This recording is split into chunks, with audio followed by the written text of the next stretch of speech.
Vatican, un pays dans un pays. C'est pour vous dire que quand on disait que Kalina Toumi devait aller à Beya pour faire cette réconciliation, je dis non. Ils ne peuvent pas le faire parce qu'ils ont les monnaies de guerre. C'est des gens qui aiment la guerre. Et vous savez que la mission catholique a beaucoup travaillé pour les colonisateurs lors de la confession et tout et tout. Mais le président Paul Biya, mon champion, a tout donné à la mission.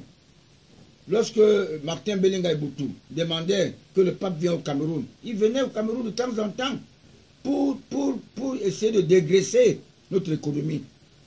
Et la mission catholique a des noces apostoliques partout. Vous le savez vous-même. C'est pour chercher l'argent pour donner toujours au Vatican. Et ils sont là seulement pour nous sucrer et tout et tout. Nous ne pouvons pas accepter la pédophilie. Nous ne pouvons pas accepter le mariage pour tous. Nous ne voulons pas ça. Et vous voyez que maintenant, dans le monde entier, il y a des évêques qui démissionnent. Il y a plus de 8 évêques qui démissionnent partout dans le monde. Et vous voyez que partout dans le monde aujourd'hui, les gens ont les yeux ouverts. Personne n'est plus con. Personne n'est plus bête. Comme Sarkozy avait appelé un jour un Français d'origine qu'il est con. Alors vous voyez que vraiment, alors que lui, il est un enfant immigré, il est de la Hongrie, il n'est pas vraiment français. Il a dit que l'enfant lui a tout donné, tout ce qu'il raconte là, c'est des conneries. Alors vous voyez, il fut un moment, il avait inquiété Chirac, son père spirituel. Vous devez savoir pourquoi. Vous devez savoir même pourquoi le pape Benoît est pris en otage au Vatican. Vous savez que l'église catholique, moi je suis catholique, mais nous sommes des catholiques de l'ancien temps, des vrais chrétiens catholiques. Des vrais chrétiens catholiques. Paul Biya est enfant catholique, le fils d'un catéchiste. Il ne peut pas accepter n'importe quoi. Alors c'est pour vous dire que mes frères, je vous demande vraiment tous, votons tous le président Paul Biya, que personne ne sera de trop. Et il faut que le président Paul Biya, pour qu'il soit content de nous tous, qu'il ait vraiment un suffrage écrasant. C'est-à-dire qu'il puisse avoir au moins 85%.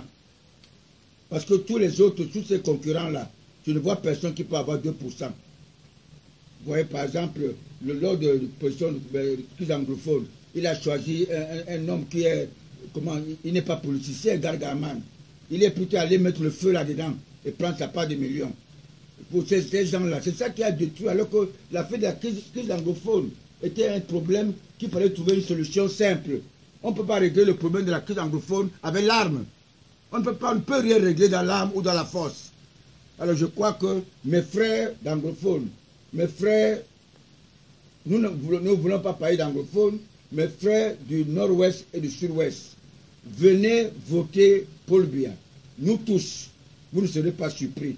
Et je dis, comme les frères n'ont pas voulu aller demander pardon à Paul Biya, j'ai dit que j'avais pardonné ceux qui m'ont insulté de lui avoir demandé un septennat en 2016. Ils ont dit que je suis un fou.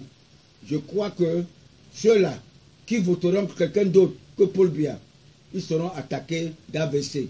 C'est une maladie qui sera spirituelle, une maladie que les gens auront, parce que les gens vont avoir les AVC après les élections. Je vous remercie.